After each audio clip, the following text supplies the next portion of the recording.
Abra sua Bíblia em Romanos, capítulo 10. Nós vamos terminar o capítulo 10 de Romanos hoje. Nós temos, ao longo dos últimos meses, a exposição da carta de Paulo aos Romanos. E já há algum tempo temos feito isso desde o primeiro capítulo. Hoje, nós terminaremos o capítulo 10. Nós vamos ouvir a pregação no parágrafo do verso 16 ao 21 de Romanos 10. Romanos 10, 16 a 21. Acompanhe na sua Bíblia o texto que diz: mas nem todos obedeceram ao Evangelho, pois Isaías diz: Senhor, quem acreditou na nossa pregação? E assim, a fé vem pela pregação, e a pregação pela palavra de Cristo. Mas pergunto, porventura não ouviram? Sim, por certo.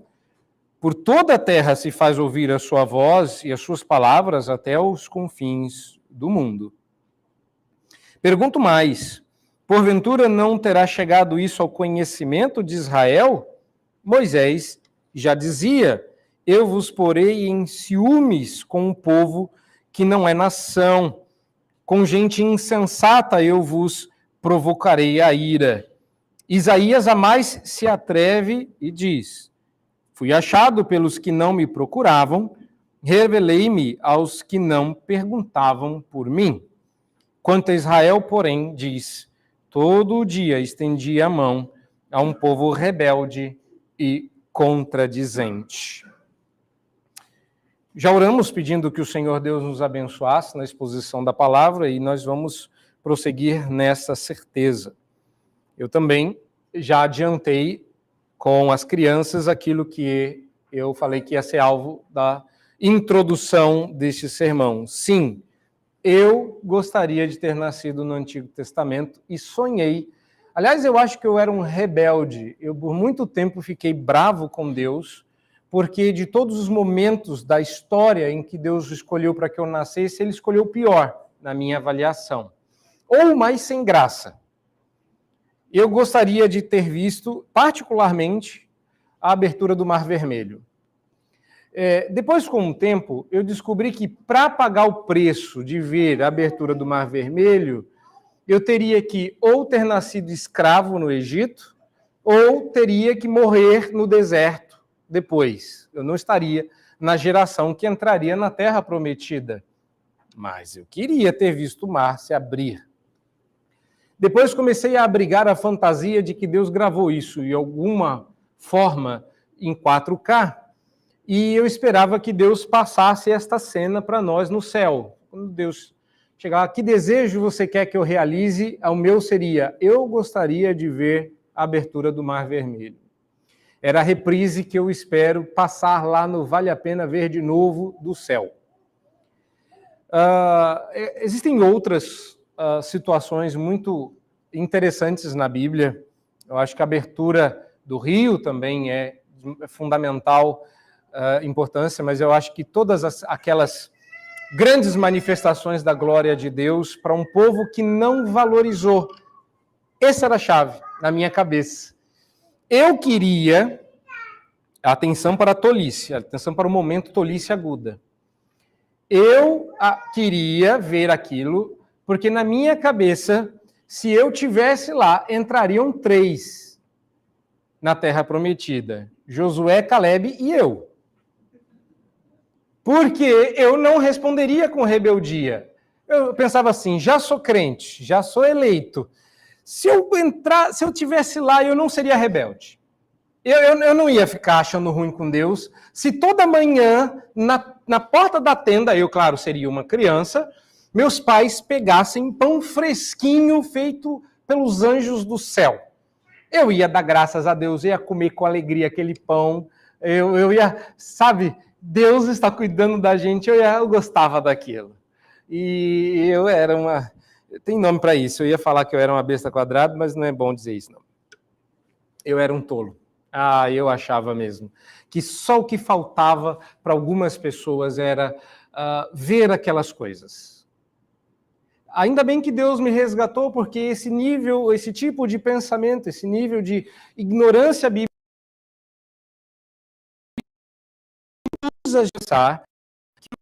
precisa para as pessoas se converterem. Milagre. Eles precisam experimentar com os olhos, com a boca, com os ouvidos, com as situações, algo maravilhoso. Que tudo o que você precisa é do show pirotécnico que Deus causou no Monte Sinai e acabou todo mundo virar crente. Mas o que a gente vê é que naquele primeiro momento todo mundo fica aterrorizado com a glória de Deus, mas Moisés demora demais, a gente se acostuma com o barulho, acostuma com o brilho.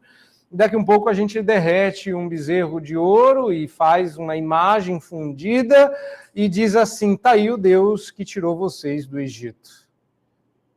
Ninguém para dizer, eu acho que não. Tá esquisito isso, porque eu estava lá e eu não vi esta bola de ouro em formato de carneiro que você fez aí. Mas o povo é que impediu isso, mostrando que nós ficamos muito inquietos e queremos mesmo ver, sentir, provar, e nada disso muda. Não muda o nosso coração, não muda a nossa percepção. Depois, mais maiorzinho, mais grandinho, eu também abriguei a heresia da oportunidade. Que tudo o que as pessoas precisam é de uma oportunidade. Nós já falamos sobre isso anteriormente, falando da lenda indígena. No Brasil, existe uma lenda entre os cristãos que o índio que não teve, sempre tem uma tribo, um índio lá no meio do mato, que nunca teve contato com ninguém, e tem mesmo, que ele vai ser salvo porque é injusto que Deus mande eles para o inferno, porque eles não tiveram oportunidade de rejeitar ou aceitar o evangelho. Hoje, eu quero dizer para vocês que a oportunidade não é a chave. A oportunidade não é a chave. Porque Israel teve todas as oportunidades. E mesmo assim, não aceitou o evangelho. Eu estou a dizer isso porque, embora eu esteja muito certo de que alguns de vocês não vão receber como um raio na própria cabeça o que eu vou falar em alguns momentos, foi verdade na história de alguns de vocês que, não obstante vocês terem tido todas as oportunidades do mundo dentro da igreja, isso não os fez convertidos. Não foi falta de oportunidade. Foi falta de outra coisa, que eu espero mostrar para vocês qual é a chave. Se a oportunidade não é a chave, qual é a chave para ser salvo? E aí eu levanto algumas perguntas para nos preparar para essas respostas.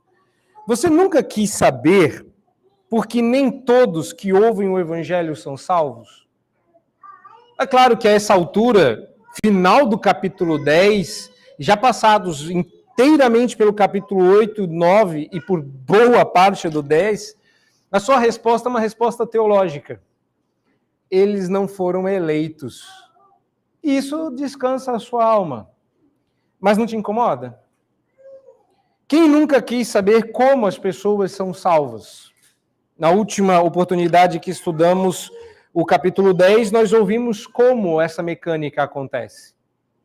Que é necessário que a obra interna do Espírito Santo concorra com a obra externa da pregação da palavra, para que então a salvação se processe. Mas eu acho que a última pergunta é a que mais incomoda. Nós sabemos que pessoas são eleitas.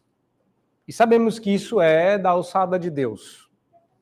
E sabemos que questionar isso chega uma hora que a gente quer saber daquilo que não nos interessa e a gente vai ser repreendido porque a gente vai querer olhar as coisas de um ângulo que a gente não tem acesso. Mas nós sabemos que Israel sempre foi o povo eleito e escolhido do Senhor. Nós sabemos que mesmo que Deus antes não tenha aberto as portas dos céus para outros povos, lembre-se de que eu sou brasileiro e se eu nascesse na época do Antigo Testamento e ainda fosse brasileiro, não teria adiantado de nada ter nascido naquela época. Eu não veria nada, não participaria de nada. Então, aí eu comecei a dar graças a Deus que eu nasci nessa época, que pelo menos o evangelho já estava no Brasil. Mas me incomoda o fato de que o povo escolhido do Senhor não seja hoje em dia a maioria dos cristãos. Eles são o Israel de Deus. A gente vai chamar-se a si mesmo dessa forma, dizendo agora perdeu, né? Que a gente diz para Israel, perdeu judaico, perdeu judeu, agora eu sou o povo eleito, agora eu sou Israel. Mas eles são de fato. Paulo não tem nenhum tipo de vergonha ou pudor de dizer que eles são privilegiados e têm para si o que nós nunca teremos. Capítulo 9, verso 4. Confere lá na sua Bíblia. São israelitas, ponto. Isso significa dizer que pertence-lhes a adoção, a glória, as alianças, a legislação, o culto, as promessas, os patriarcas e o Cristo. O Cristo que nós cremos é judeu, é israelita. Não é brasileiro, não é oriental, não é latino, não é europeu. Paulo vem respondendo essas perguntas. Por que que Israel rejeitou? Por que que os gentios são salvos? Como é que essas coisas se processam? Por que que eles foram rejeitados? Mas hoje é dia de responder por que que Israel não é a maioria da igreja. Por que que eles não são a maioria dos cristãos.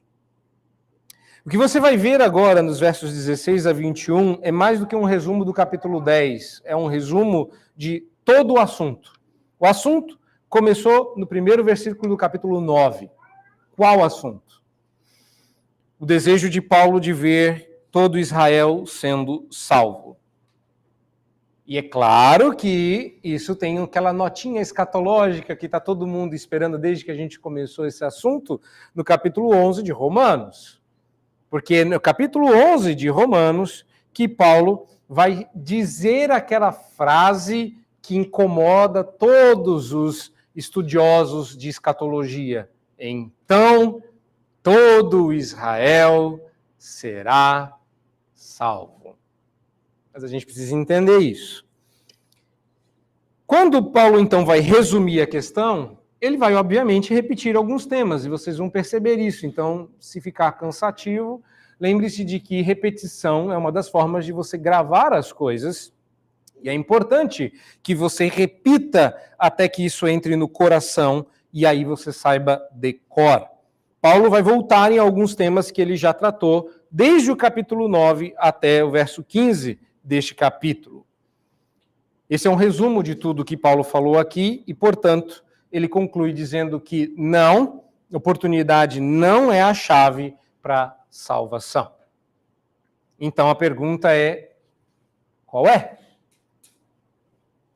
Eu vejo duas respostas aqui. Uma que vai dos versos 16 a 18 e outra que vai dos versos 19 a 21. A primeira resposta a esta pergunta, qual é a chave então para a salvação, é que importa que nós ouçamos com fé a mensagem do Evangelho. Eu falei lá atrás,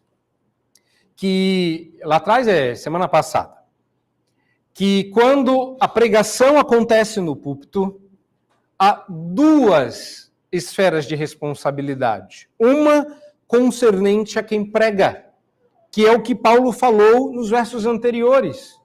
Quem prega deve pregar fielmente. Quem prega deve ir. Quem prega deve ser enviado. Quem prega deve abrir a sua boca, porque se ele não for e não pregar, não há como invocar o nome do Senhor. E falamos, ainda que en passant, das responsabilidades de quem prega. Mas existe uma responsabilidade negligenciada, que é a responsabilidade de quem ouve. Normalmente a gente pensa que a responsabilidade de vocês que estão aí ouvindo é simplesmente obedecer. É fazer. Diz o que é para fazer, que a gente faz para ficar livre logo da obrigação e partir para a diversão para fazer o que a gente quer fazer. Mas é uma obrigação, uma responsabilidade negligenciada, porque eu não sei por que os pregadores ficam massas ou ficam desconfortáveis, obrigações que vocês têm, não eu. É de estar atento à pregação para saber se o que está sendo dito está na Bíblia. Eu também mencionei ela na semana passada, mas hoje a gente vai inverter a ênfase. Não é que eu vou deixar de dizer que aqui precisa ser pregado, mas hoje a ênfase está na parte que ouve. Porque nós somos desatentos. E olha, acredite em mim, se tem uma pessoa que é desatenta para ouvir coisa, essa pessoa sou eu. Como eu tenho problemas com isso. Que luta que é prestar atenção. E olha que eu gravo melhor quando eu ouço do que quando eu leio. Não sei se é com vocês assim. E eu sou ainda muito desatento a isso. A minha pergunta é, você é uma pessoa atenta? Você ouve com atenção? Pois bem, não é de atenção que estamos falando somente. Você também deve ouvir com fé. Paulo, ao que tudo indica, estava respondendo a mais uma objeção à sua pregação. Ou seja, Paulo está escrevendo... Você não esqueceu por que Paulo está escrevendo essa carta, né? Paulo está escrevendo a carta de Paulo, né? Que está escrevendo. Aos Romanos. Porque ele está... Eu não falei Pedro, não, né? Então tá. Ele está escrevendo essa carta para pedir ajuda missionária. É para isso. Ele está pretendendo ir, e a gente já vai chegar nesse texto, nós estamos às vésperas do fim dessa carta, nós terminaremos de expor Romanos por volta do mês de agosto. Então, estamos muito próximos desse fim, desse momento em que Paulo vai falar que ele pretende ir até a Espanha para pregar e ele precisa ser enviado. E ele está dizendo, como é que eles vão ouvir, como é que eles vão invocar se eu não for enviado? E eu vou ser enviado para pregar este evangelho, que tem este poder, que prega este Cristo. E as pessoas precisam ouvir com atenção. Mas, em determinado momento, alguém poderia levantar a objeção. Você diz que o evangelho tem que ser pregado a todos os homens, porque eles precisam invocar o nome do Senhor e ser salvo. Mas, se Deus quisesse, ou tivesse a intenção de que todos eles crescem, isso significaria que, uma vez que o evangelho fosse pregado, todos creriam.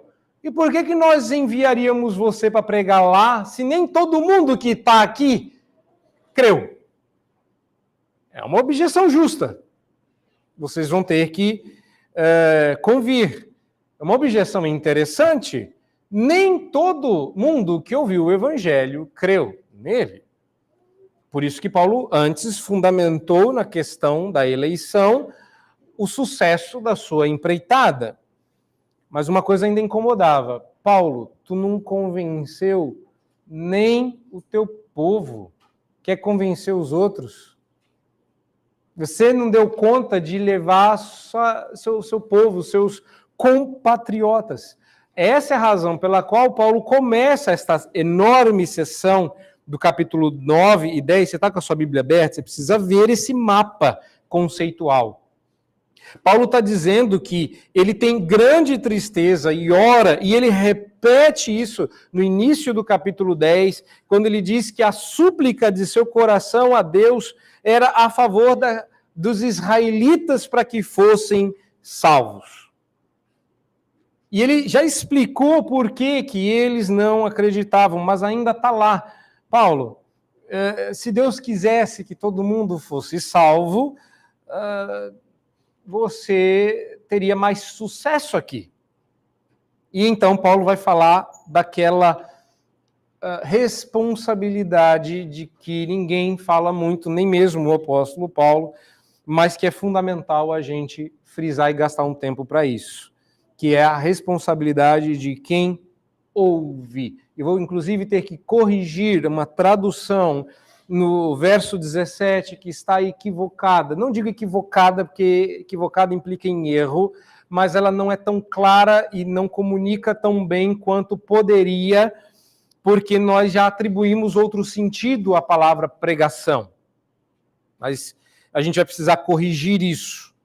Mas antes, entenda o que Paulo está argumentando nos versos 16, 17 e 18. Paulo está argumentando que a desobediência de Israel foi prevista e predita por Isaías quando disse: Senhor, quem creu em nossa pregação? Verso 16. Quem creu em nossa pregação? Isaías, não o apóstolo Paulo, Isaías está reclamando para Deus que ele, profeta, foi enviado para o seu povo nos tempos de Uzias, Jotão, Acaz e Ezequias, reis de Judá. E ele pregou e ninguém acreditou. Ninguém levou muito a sério. Ele não é o único. Outros profetas do seu tempo, ou seja, contemporâneos, falaram para o povo de Israel. Não havia como aquilo dar errado. É igual pregar para crente. Já viu o congresso de evangelização? Agora vai começar a distribuir burdoada. Já viu o congresso de evangelização? Eu acho que o congresso de evangelização é autofágico, é uma contradição de termos. Congresso de evangelização, só vai crente. E ninguém prega o evangelho. E todo mundo sai avivado, não faz sentido. Congresso de evangelização, ninguém evangeliza, porque todo mundo que está ali já é crente. Congresso de evangelização é uma contradição em termos.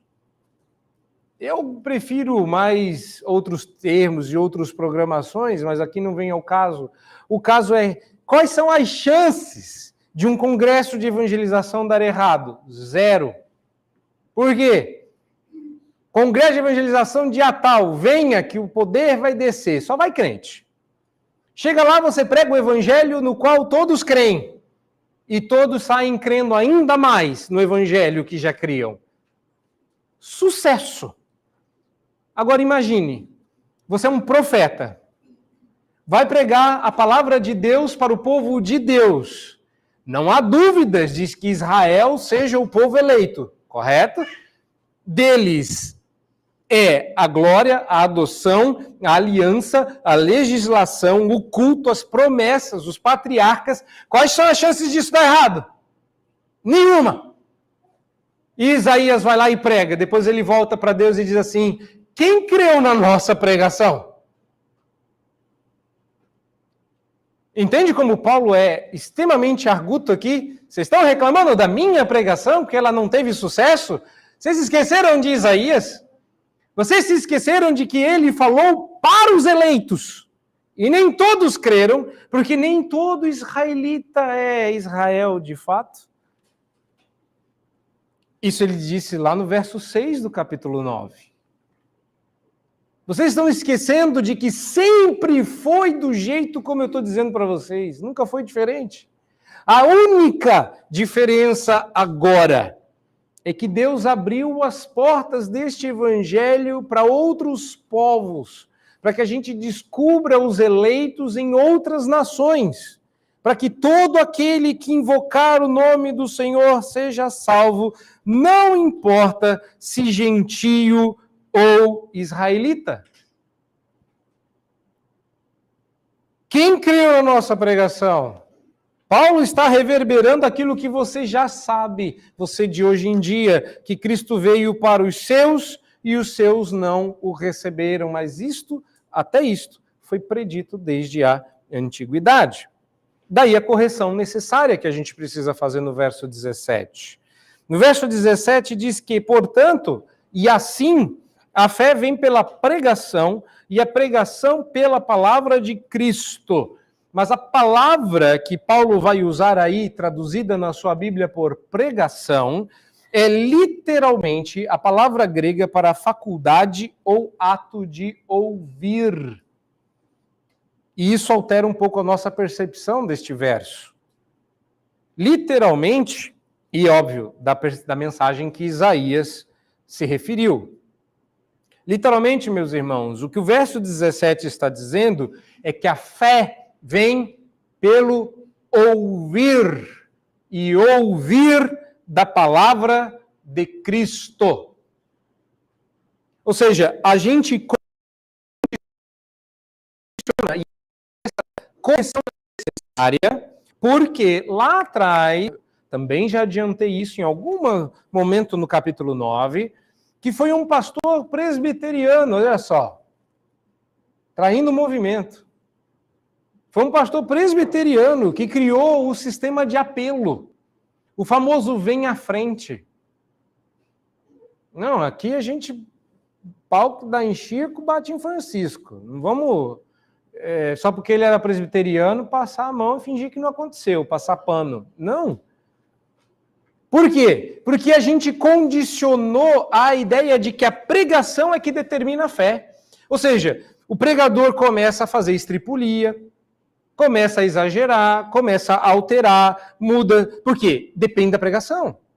A fé vem pela pregação, a fé depende da pregação. Então a pregação precisa ser muitas coisas. Eu fico achando até que o pessoal não lê muito a Bíblia, porque começa com a fidelidade. Mas você percebe isso, que o pregador chama para si a responsabilidade. Se eu não rastejar, se eu não andar igual um gato, se eu não rolar no chão, se eu não chorar, se eu não mostrar piedade, Senhor Deus, se eu não fizer coisas, as pessoas não vão se converter porque depende de mim. Quando o texto diz a fé vem pelo ouvir, e o ouvir da palavra de Deus, a responsabilidade é sua. Se você não está ouvindo Bíblia, se você não está ouvindo a palavra de Deus, vá para uma igreja. Eu sei que, como eu disse, algumas coisas que eu vou dizer aqui não se aplicam a vocês. Eu espero estar fazendo isso. Já pensou? Ô, pastor, então tem que ir numa igreja onde tem que pregar a Bíblia, então semana que vem não veio mais. Né? A gente espera que seja isso que esteja acontecendo aqui. Mas a razão pela qual vocês vieram, e a razão pela qual vocês devem confrontar irmãos a esse respeito, não é se a igreja tem louvor legalzinho, ou se ela tem um ambiente agradável, ou se a cadeira é estofada, ou o pastor é legal, mas se a palavra está sendo pregada, porque é sua responsabilidade colocar os seus ouvidos para ouvir a palavra de Cristo. Se desse lado eu tenho a responsabilidade de expor fielmente a palavra, a sua é de ouvir fielmente a palavra. A fé vem pelo ouvir, e o ouvir da palavra de Cristo. Agora reparem, quando Paulo cita Isaías no verso 16, ele está citando Isaías 53, o servo sofredor.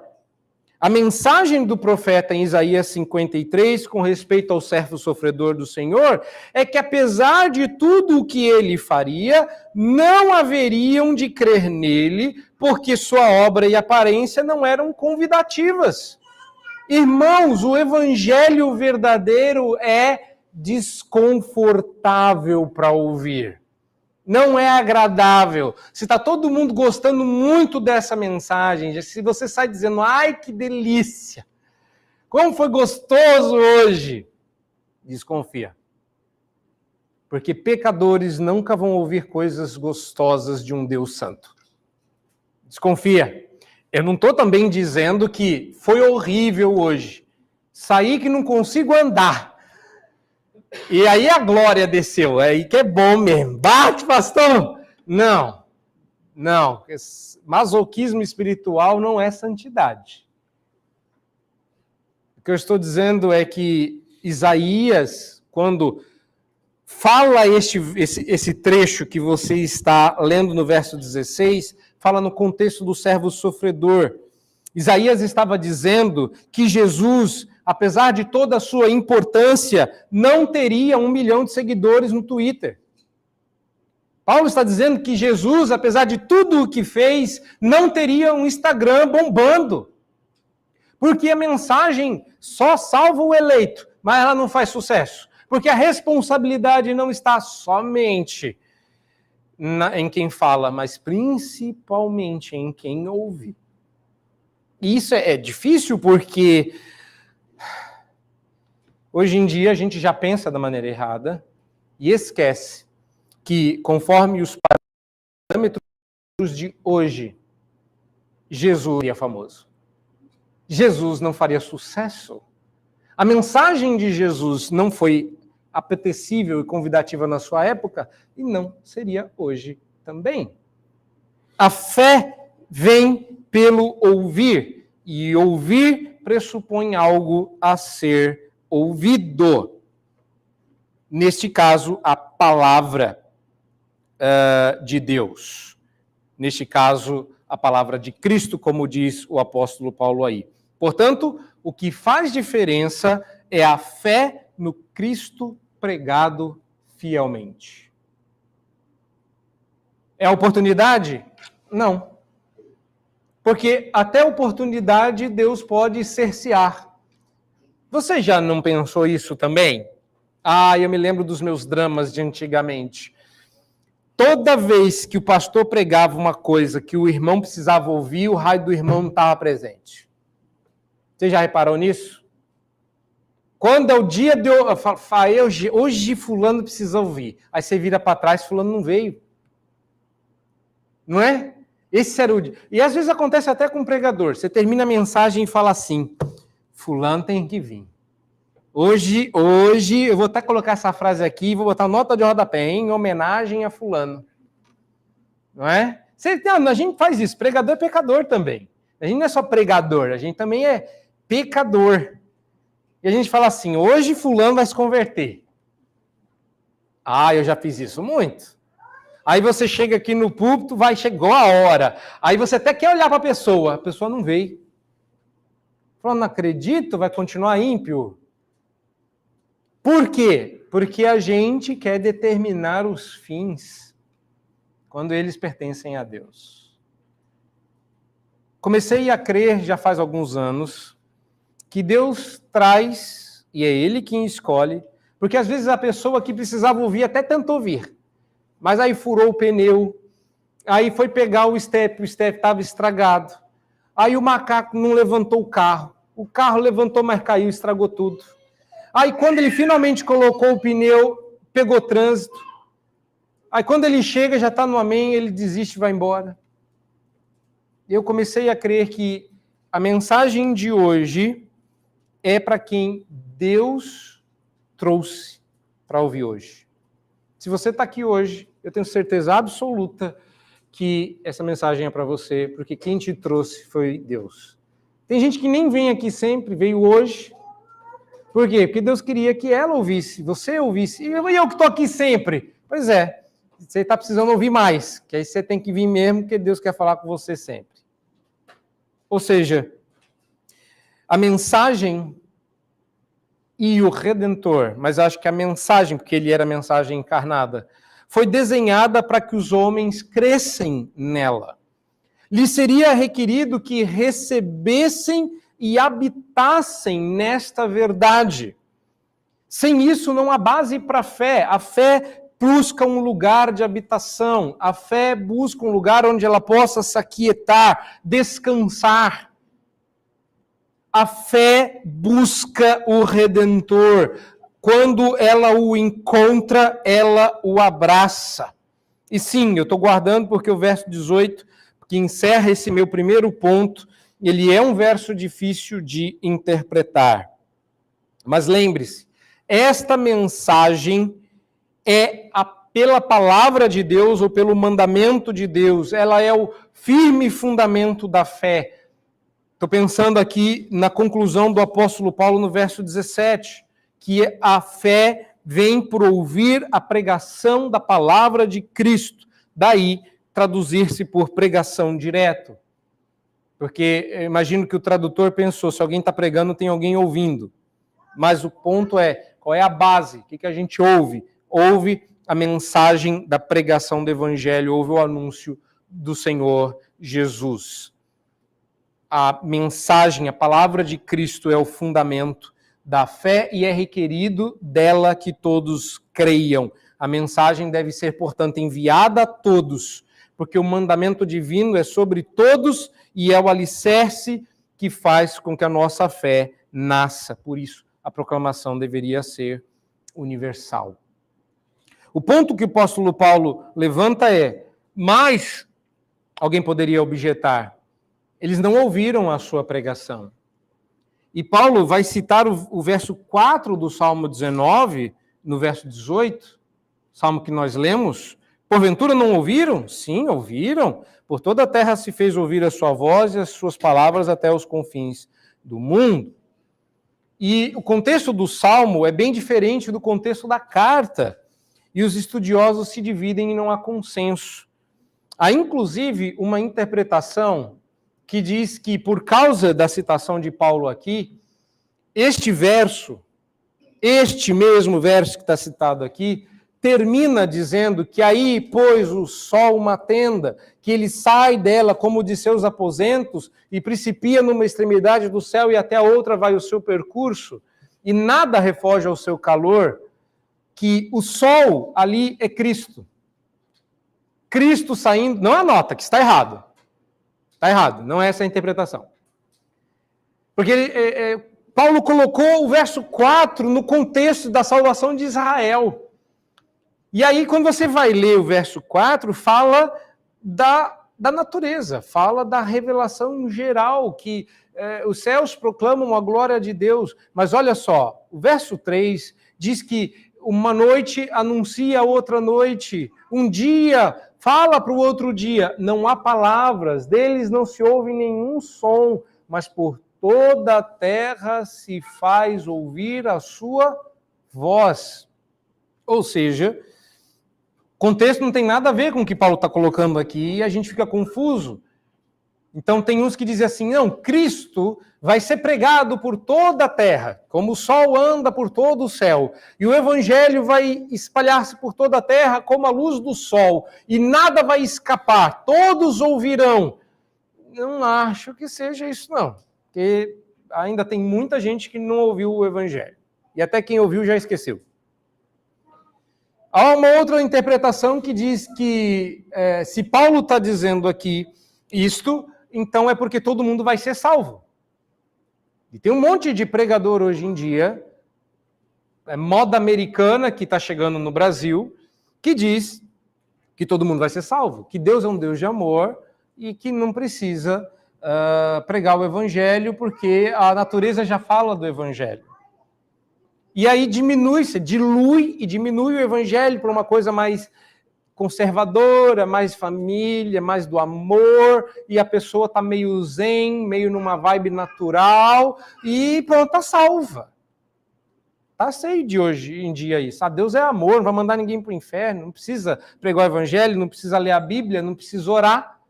Agora é até na moda aí. Eu acho isso tão difícil. Como é que pode uma pessoa ter coragem de subir no púlpito para dizer que você não precisa ler a Bíblia e não precisa orar? Gente, não preciso ouvir você também. Tchau, obrigado, estou indo embora. No domingo seguinte, não tinha que... Isso é a prova de que ninguém presta atenção em pregação. Porque uma pessoa que diz assim, Deus vai salvar todo mundo, não precisa nem ler a Bíblia, nem orar, no domingo seguinte não tinha que ter ninguém na igreja. Por que eu me preocuparia? Mas não, tá todo mundo lá, fala mais besteira. A prova de que esta é uma exortação importante. Você precisa prestar atenção no que ouve e ouvir com fé. É uma responsabilidade dos crentes. Tá, mas qual é a interpretação correta? Paulo muda de assunto e está falando aqui dos ímpios, que todo mundo é indesculpável, os gentios não podem alegar falta de oportunidade? Eu acho que não, eu acho que Paulo está fazendo não uma citação, mas uma alusão ao Salmo 19, ele está ilustrando o seu ponto. Não é a extensão da revelação geral, mas portanto, o caráter abrangente da revelação de Deus na natureza que Paulo está ressaltando aqui e que torna o homem e todos os homens indesculpáveis sem exceção. Não. A mim me parece que Paulo está ilustrando que mesmo numa situação na qual o ímpio mais distante e inalcançável está, ainda é por meio do ouvir que a fé é despertada no coração crente. Ou seja, a mim me parece que Paulo está apenas ilustrando o ponto de que a fé é despertada no coração quando ouvida e rejeitada no coração quando anuncia alguém indesculpável. No caso do verso 19, do Salmo 19, os gentios são indesculpáveis porque os céus pregaram a existência do Criador. Repare que o alvo do Salmo 19 é repetir a palavra ouvir. Não há palavras, olha onde Paulo quer chegar, que é a ênfase no ouvir. Não há palavras, não se ouve nenhum som, mas por toda a terra se faz ouvir a sua voz. Eles falaram, ou seja, o ponto de Paulo é ouvir é a chave. Qual é a chave? A chave é a oportunidade? Não, a chave é ouvir. E até o ouvir é colocado debaixo da providência de Deus. Deus escolhe quem vai ouvir. Mas a responsabilidade de ouvir com fé é sua. E é assim que Paulo diz que da mesma forma que todo mundo ouviu, e ouvir é o segredo, Israel também ouviu. Mas Israel ouviu diferente. Isso vai levar a gente para a segunda divisão desse texto, que agora é os versos 19, 20 e 21. Eu reconheço que dá uma confusãozinha, confundir o Salmo 19 com o verso 19. Agora, a gente vai encerrar o Salmo 19 e eu espero que você tenha entendido. Paulo não está dizendo que todo mundo ouviu o Evangelho. Paulo está dizendo que ouvir é o segredo. Ele lembrou de um texto que falava de ouvir e que mesmo o ímpio, o gentio, ele não olha a criação, ele ouve a pregação. Ou seja, ouvir é a chave. Tá? Agora, Israel rejeitou a oferta do Evangelho, tendo os profetas e a lei. E quando a mensagem do Evangelho veio mais claramente, Israel se fez surda e não ouviu a mensagem. Portanto, Paulo não fala da extensão, mas da maneira. O fazer ouvir da voz é equivalente à pregação, e quem ouve deve responder com fé ou permanecer na sua própria rebeldia. Antes de eu prosseguir, se você está procurando uma implicação prática, eu já dei várias vezes, vou só refrisar antes de encerrar esse ponto. Uma das coisas que mais me consternam, me preocupam ao mesmo tempo que me envergonham, é o fato das pessoas não perceberem a diferença entre uma pregação fiel e uma pregação infiel. Certa feita eu convidei, não vou dizer o nome dos cantores, obviamente, mas convidei um cantor da mesma linha, do mesmo grupo daquele que eu cantei agora a mensagem, e ele me disse que a pessoa estava comprando um CD dele com um CD de uma cantora gospel nas mãos, porque ele não via a diferença entre a pessoa que ganhou o prêmio de adorador do ano. Eu não consigo conceber essa ideia. O adorador do ano. Como é que ganha o prêmio de adoração? Quem deu esse prêmio? O adorador? O adorar? Deus? Deus falou isso de Jó. Jó nunca soube que ganhou o prêmio adorador do ano, mas faz tempo isso. E às vezes eu vejo a mesma coisa comigo e com outros colegas, que a pessoa ouve um pregador X, ouve o pregador Y e não distingue entre uma coisa e outra, porque a audiência está mal educada. Não sabe prestar atenção em sermão. Não sabe a diferença entre uma mensagem fiel e uma mensagem bonitinha. Porque a gente usa da mesma retórica. Às vezes dá vontade de, eu não vou fazer isso. Às vezes dá vontade de pregar com as mãos amarradas nas costas, para ver se vocês vão perceber se eu estou falando besteira ou não. Dá vontade de ser monótono. É que não dá. Eu juro que em algum momento eu falei assim, vou cortar a... Está anotado aqui, inclusive, né? Cortar a técnica de comunicação aqui, para ver se alguém percebe. Mas pregar não é para vocês, pregar é diante de Deus. O eu pregado aqui. Para tirar eu do sermão, senão é melhor ter gravado e eu mandar para vocês em áudio. Mas eu ainda vejo que a igreja está destreinada para ouvir, não sabe distinguir entre uma coisa e outra. Eu estou falando porque recentemente eu fui dar uma palestra, falei em um trem lá, e a pessoa veio dizer que ouviu um trem parecido de outra pessoa. Quando ele falou o que era o trem e quem era a pessoa, eu falei, esse trem está desgovernado, você não sabe para onde está indo não, cara. Não foi isso que eu falei, não. E aí a minha dúvida é, tu não entendeu ele ou tu não entendeu eu? Ou eu falei uma besteira e não percebi? Eu entrei num parafuso. A gente se preocupa tanto em ser fiel, mas às vezes a audiência está despreocupada, ouvindo só a beleza com que a coisa é dita e não a verdade que está sendo dita. Eu não vou extrair a beleza, vou sempre procurar fazer isso da melhor forma, com a melhor oratória possível, porque isso honra o Senhor. Mas eu não posso me esquivar do fato de que se a fé vem pelo ouvir e o ouvir da palavra de Cristo, é trabalho vosso. Ouvir a voz de Cristo por meu intermédio, mesmo quando eu falo mais alto que ele. Quando a minha voz se sobressai, o que é errado, mas o seu ouvido está afiado para isso? Olha, que tem gente que não percebeu que eu semitonei em alguns momentos, hein? Achou lindo. Ai, que lindo. Até eu percebi. E olha que eu sou surdo dos olhos. Eu não enxergo bem com os ouvidos, então eu percebe? A gente não está atento para os detalhes. Próximo ponto. Se a oportunidade não é a chave, qual é a chave? A primeira delas é ouvir com fé e a segunda é ouvir a lei e os profetas. Que é a explicação da expressão palavra de Cristo. O que é a palavra de Cristo? A palavra de Cristo é a lei e os profetas. Como é que eu sei disso? Porque na perícope anterior, olha aí, no trecho anterior, Paulo veio explicando passo a passo.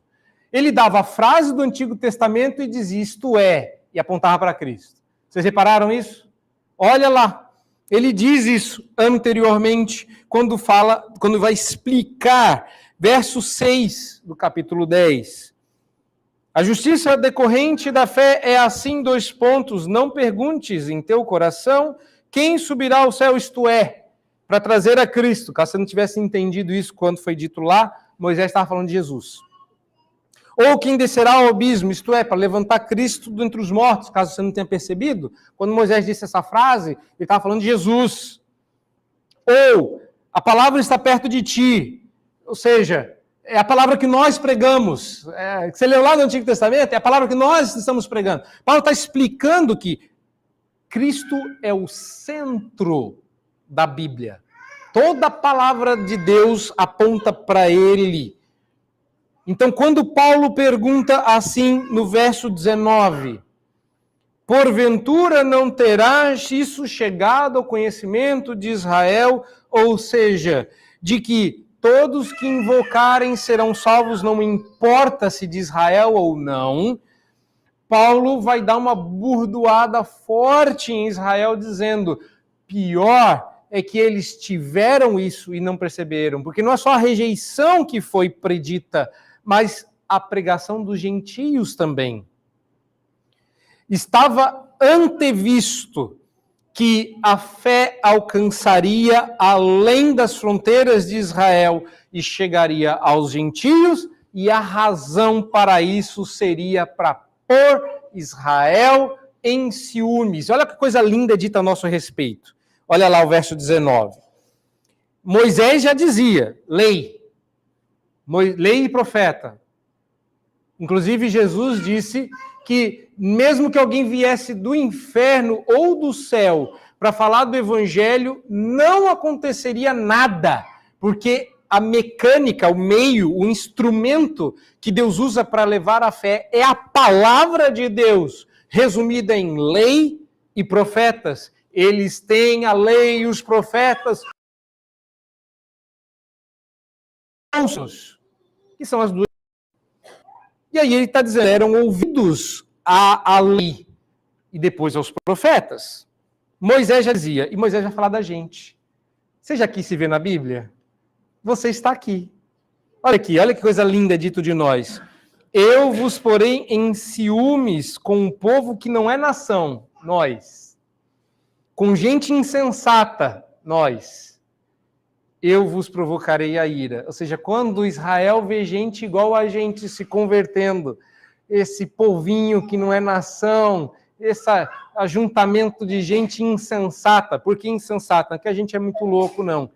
É porque nós não recebemos a sensatez, nós não recebemos a lei.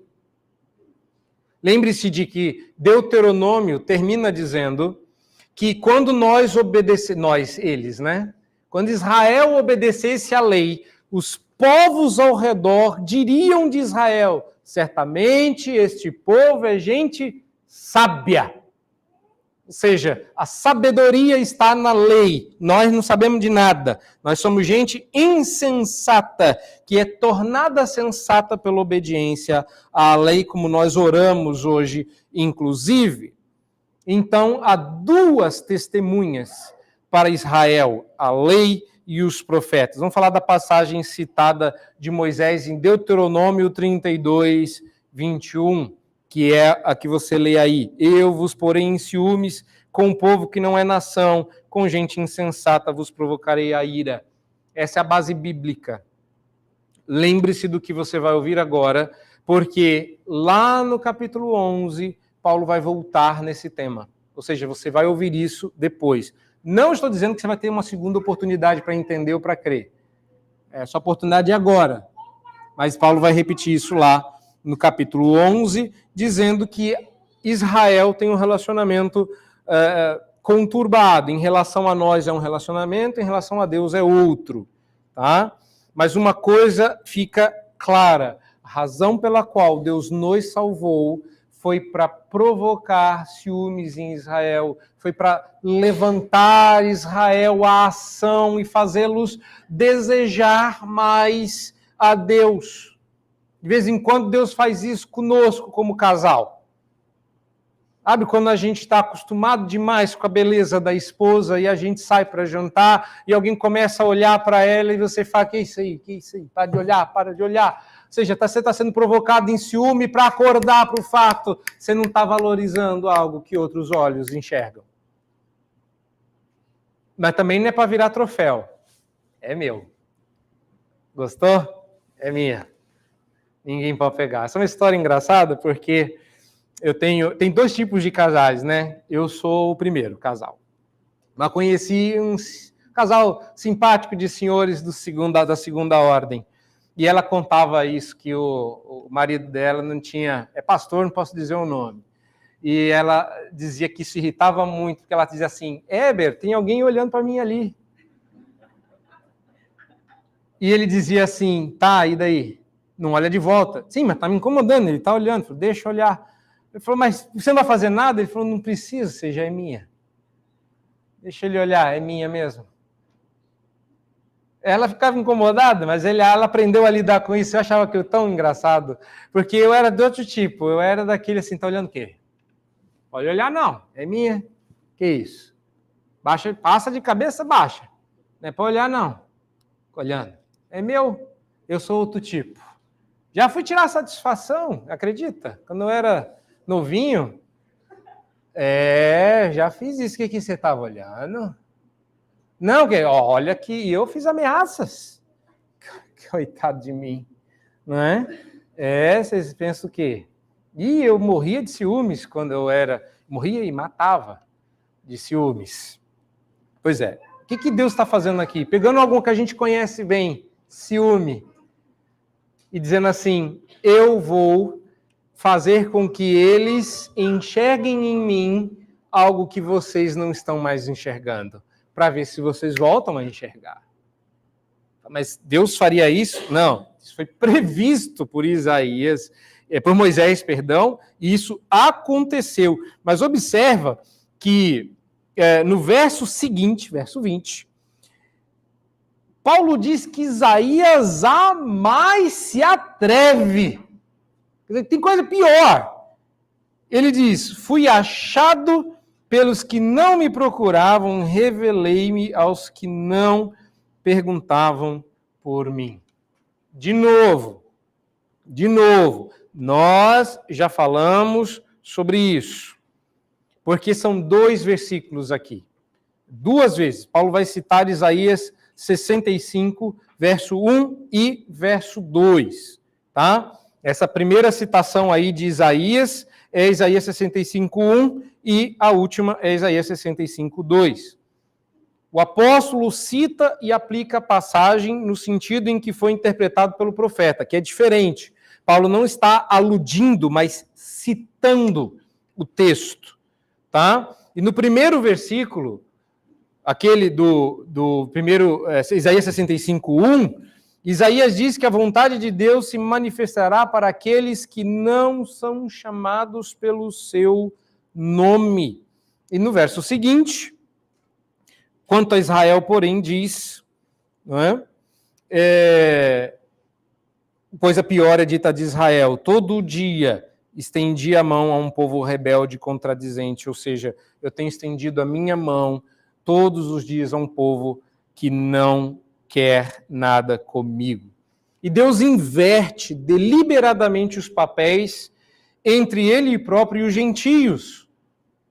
Deus está, olha que coisa doida, Deus está todos os dias estendendo a mão para Israel, e Israel esnoba rebeldemente a Deus.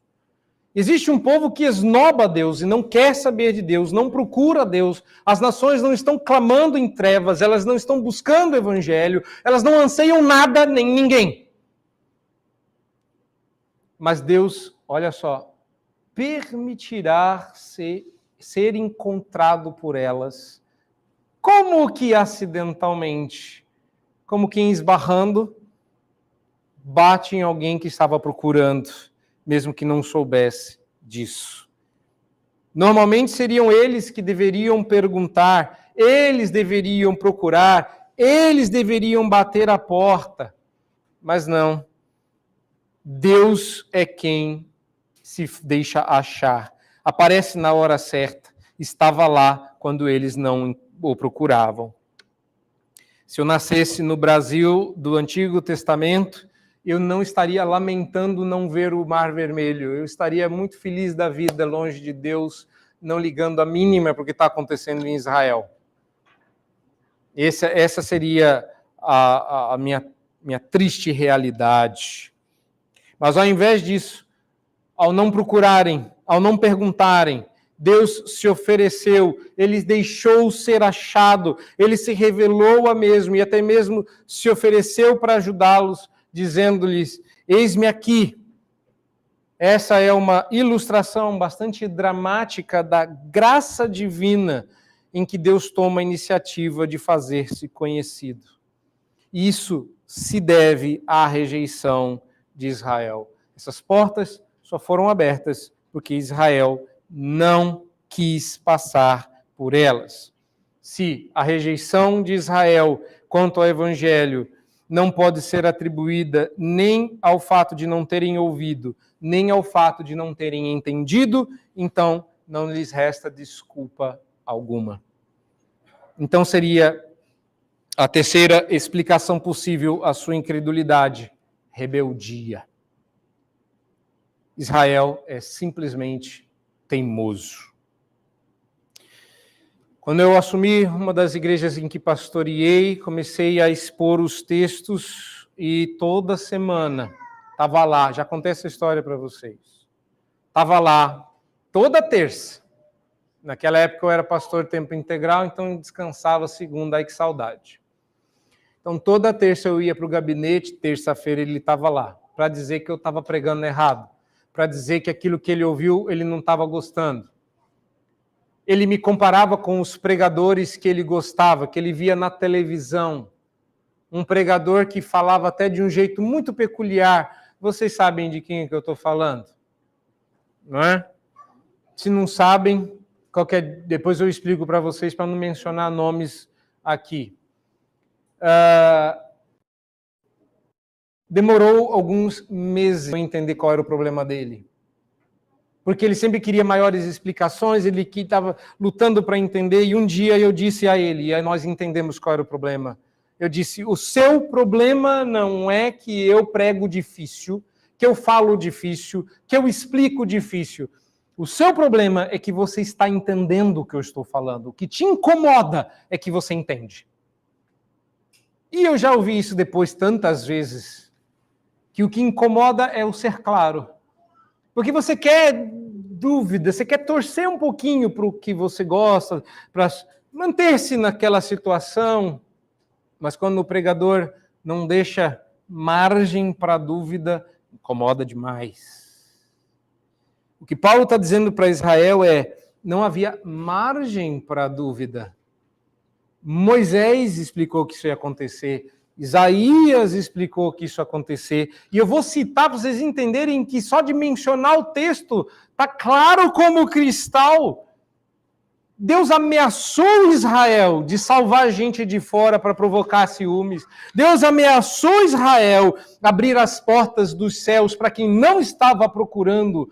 E eu diria mais, isso aqui é Isaías 65, lá no capítulo 9, ele já tinha dito que ia tornar o caminho de trevas de Zebulon um caminho iluminado. E todo mundo achava que Israel vai brilhar e vai iluminar todos os povos. Não. Para não sobrar dúvidas, ele diz, eu vou me deixar ser achado porque não estava procurando. Não, o problema de Israel não era a falta de entendimento. O problema de Israel era a rebeldia. E essa é a explicação porque algumas pessoas, mesmo ouvindo, não vão crer. Não é oportunidade a chave. Se elas tiverem oportunidade, elas vão crer. Não. Porque mesmo quem tem a oportunidade, não crê. A iniciativa de Deus em relação a Israel é ainda mais marcante. Ele não se limitava apenas a passivamente se deixar achar por Israel, mas o verso 20 diz que Deus ativamente lhes estendia a mão. Como um pai que convida um filho a voltar para casa, disposto a abraçá-lo, beijá-lo, dar as boas-vindas, assim Deus abriu os braços e os estendeu ao seu povo, que continuamente, dia a dia, rejeitava os seus braços estendidos para que regressassem. Não houve a mínima correspondência. Então, às vezes, a gente fica com dó de Israel e fala, puxa, Israel podia ser salva. E Deus está dizendo, olha, eu já tive bastante tempo com Israel. Israel foi provada, testada geração após geração. O problema deles não é a falta de oportunidade, é rebeldia. E essa é a razão pela qual nós, às vezes, apanhamos também. A reação deles não é só negativa, é recalcitrante, é resistente, é rejeição ativa, é desobediência rebelde. É quase como que dá para sentir o desalento e a angústia de Deus no verso 2 de Isaías 65, citado aqui no verso 21. Todo dia estendi a mão a um povo rebelde e contradizente. Deus estendeu mãos prontas para socorrê-los, repletas de dádivas, mas o povo não tinha as mãos vazias para recebê-las, porque as suas mãos estavam cheias de suas próprias obras. Eles não tinham o que fazer com o que Deus lhes oferecia.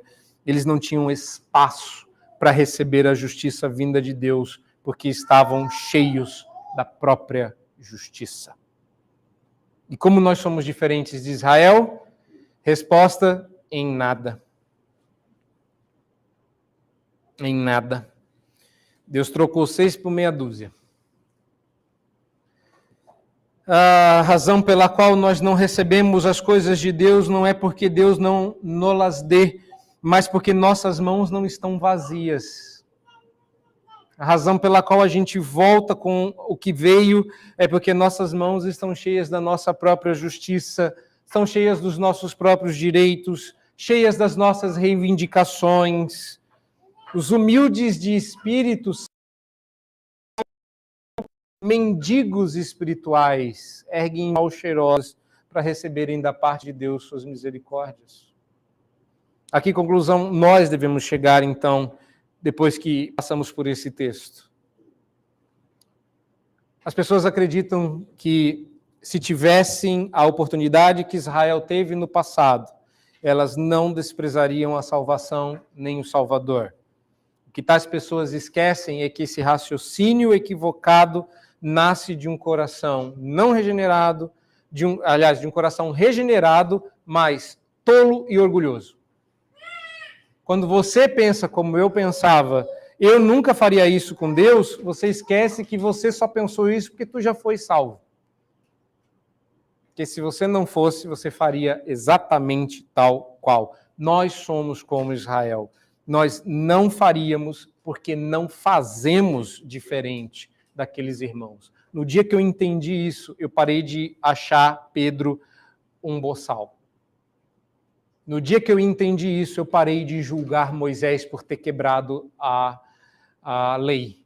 No dia que eu entendi isso, eu parei de achar ruim e dei graças a Deus que eu não nasci no Israel antigo. Porque se estivesse vivo na época que Cristo veio, eu estaria com a turba ali, dizendo, crucifica-o, e não dizendo, não façam isso não, ele é meu redentor, os que estão fazendo uma loucura. Eu não seria diferente, porque hoje eu não sou. A razão de eu ser salvo hoje é a mesma razão deles terem sido salvos lá, pela graça de Deus, que desperta em nós, pecadores, a fé no Redentor. Não é a oportunidade que faz de nós salvos. Não é a oportunidade que salva, é dar ouvidos ao Evangelho que nos desperta a fé no Salvador. O que dá uma segunda implicação aqui. Não existe a menor possibilidade, já falei disso semana passada, como eu disse, é o resumo, vamos repetir, não existe a menor possibilidade de pessoas serem salvas sem o Evangelho.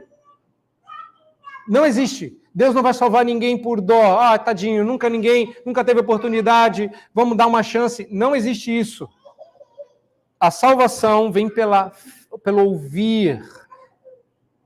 E ouvir com fé.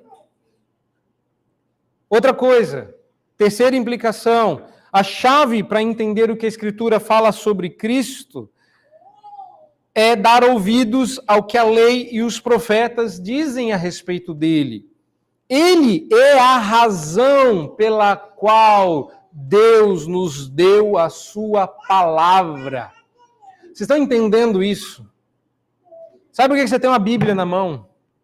A razão pela qual Deus fez com que a sua palavra fosse escrita. Lei, profetas, evangelhos, cartas. A razão é Cristo. A Bíblia foi escrita para testificar dele, para predizê-lo, para anunciá-lo, para prepará-lo para que o reconheçamos, para que o amemos, mesmo não vendo.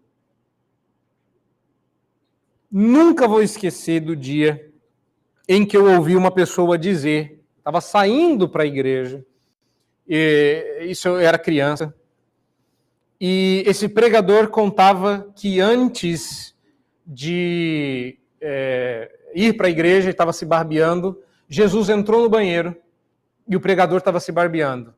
E ele disse assim, ô Jesus, pois não, fechou a tampa do vaso e convidou Jesus a se sentar na privada e ele continuou se barbeando e eles foram papeando e o tema do sermão dele foi a conversa que ele teve com Jesus no banheiro.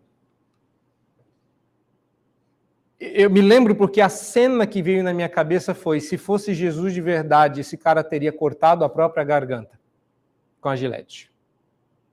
De nervosismo. A gente acha realmente que Deus, para ser crido, ou Jesus, para ser amado, as pessoas precisam ver. Elas querem visões, elas querem sensações, elas querem unções. Sabe o que elas não querem fazer? Ler! Não quer ler. Não quer abrir a Bíblia e ler. Não quer entender, não quer sentar para ouvir uma pregação. Me explica o texto. Você vai ouvir e ver a glória de Deus na palavra. João diz que eles viram a glória do unigênito do Pai, porque ele se encarnou. Ah, mas se ele estivesse aqui a gente veria. Não, nem todos viram. Ele estava lá, nem todos viram. Qual é a forma hoje para a gente ver a Cristo? Lendo o retrato falado na Bíblia. Como é que eu faço para amá-lo? Lendo os atos de amor que ele teve por nós. Como é que eu faço para conhecê-lo? Lendo e prosseguir em conhecer.